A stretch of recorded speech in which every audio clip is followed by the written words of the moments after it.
Salut à tous, alors aujourd'hui je vais vous dire pourquoi je pense que l'Espagne va démonter la France et pourquoi je all-in sur une grosse victoire de l'Espagne. Alors ça peut paraître un peu provocateur mais je suis assez sûr de mon coup, j'y vais les yeux fermés.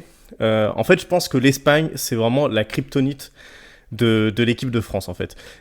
Surtout j'ai vu la compo, franchement ça fait peur. Ça fait peur, je vais vous dire pourquoi, je trouve que c'est un désastre et que Deschamps est vraiment aux fraises. Disons que l'Espagne c'est la seule équipe qui joue vraiment de manière club. Vous voyez, c'est vraiment clubisant.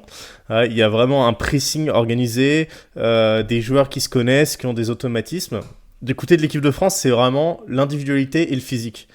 Et ça passe face à des équipes qui ont à peu près le même axiome de base. Mais c'est pas le cas face à l'Espagne. Là, je vois la compo et ça me fait vraiment peur. Apparemment, il va mettre Mbappé, Olise, Dembélé, Doué ensemble.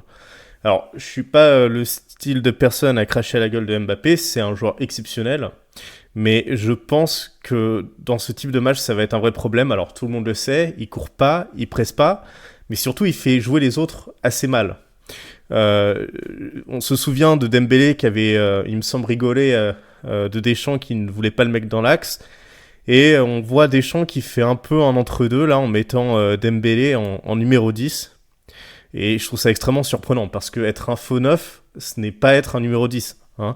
Le faux neuf, il aspire les défenseurs adverses pour laisser de l'espace sur les côtés et envoyer des passes en profondeur, etc. Numéro 10, c'est le rôle d'un Griezmann à l'époque. Ça n'a absolument rien à voir. Et je pense en fait la présence de Mbappé, elle va déjà désorganiser le pressing parce que le pressing de Dembélé il est spécifique, hein, c'est celui qui le lance, il le fait à merveille, hein. Je me souviens lors de la finale là, de la Ligue des Champions, cette image incroyable où on voit Dembélé sur la ligne aux abords de la surface de réparation pendant les dégagements. Il était en position comme s'il s'apprêtait à faire un 100 mètres, c'était assez remarquable, mais là c'est un rôle vachement différent. Par ailleurs, Doué, bon, je vois beaucoup de gens qui disent que c'est un nouveau Neymar, etc. Faut pas exagérer, il est excellent, mais il est bon en faisant trop. Ce que je veux dire, c'est qu'il fait des choses exceptionnelles parce qu'il tente beaucoup, et en tentant beaucoup, il a du déchet. Et j'imagine la pression que va mettre Mbappé sur lui, en fait, si Doué ne fait pas la passe que veut Mbappé. Et ça aussi, ça va le brider, je pense. Et ce que je pense, c'est que surtout, il n'y a pas de constructeur. En fait, à la construction, c'est censé être Dembélé. Moi, je pense que c'est pas son style de jeu. On va reprendre le deuxième but là en finale de la Ligue des Champions. C'est sur une transition rapide et on voit en effet que Dembélé a l'intelligence de prendre de la vitesse, puis de temporiser, d'attendre l'appel de Doué et d'envoyer. Bon, c'est de la construction dans de la transition rapide. Hein, c'est pas du lob piqué en phase arrêtée, quoi. Voilà. Et donc je pense que en fait, la seule chance de l'équipe de France, c'est de jouer très bas et de tout miser sur les transitions. Mais moi, je pense que dans ce cadre-là, il y a un petit problème. Le problème, c'est Pedri.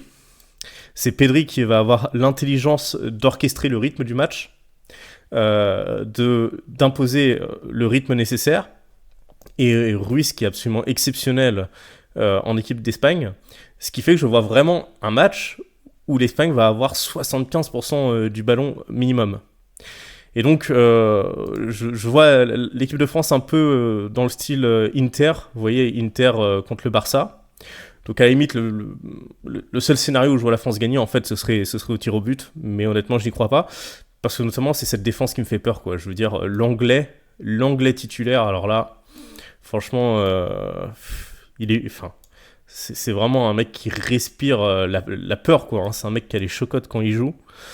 Donc, je vois. Et de l'autre côté, donc on a du côté de l'Espagne, on a Yamal, on a Williams, qui sont capables de vraiment dribbler et de faire des grosses différences dans les petits espaces. Et donc, je pense que le milieu de l'Espagne est infiniment supérieur au niveau de l'équipe de France. Je veux dire, Rabiot, c'est très bien, mais c'est un mec... voilà, il est costaud, il va bien défendre, c'est un très bon joueur, mais je pense en fait que si on prend les 4 défenseurs et les 2 milieux de l'équipe de France, il n'y a pas de jeu en fait. Le jeu est inexistant. Et donc tout repose sur la capacité de création de Dembélé. Mais je pense que c'est pas son rôle. Son rôle, c'est d'être un faux neuf. Et je pense que Mbappé prive Dembélé de son rôle de faux numéro 9 et va brider Doué dans sa fougue, hein, dans sa capacité à tenter plein de choses et en tentant plein de choses, réussir des choses exceptionnelles. Parce qu'il va avoir la pression de Mboulard, à qui il va devoir faire forcément la passe. Et aussi, je crois qu'il y a trop d'attaquants, tout simplement. Mettre 4 attaquants comme ça fait rêver, mais ça fait un petit peu Real Madrid, quoi. Hein. Ça passe contre des plombiers, mais contre une équipe vraiment organisée contre l'Espagne, je n'y crois pas du tout. Et donc, je pense que l'Espagne, c'est mon prono, va vraiment mettre une grosse raclée à l'équipe de France. Je pense 3-1, 3-0.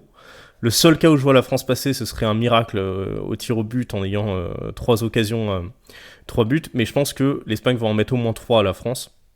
Et donc c'est mon pari, je vais partir là-dessus. Je vais partir sur une victoire de l'Espagne par plus de 2 buts d'écart. Et je pense mettre une grosse somme. On verra si j'ai raison. Et c'est ma première vidéo, j'ai pas d'abonnés, c'est un peu triste. Alors abonnez-vous et je ferai des vidéos un peu plus poussées les prochaines fois. Allez, salut.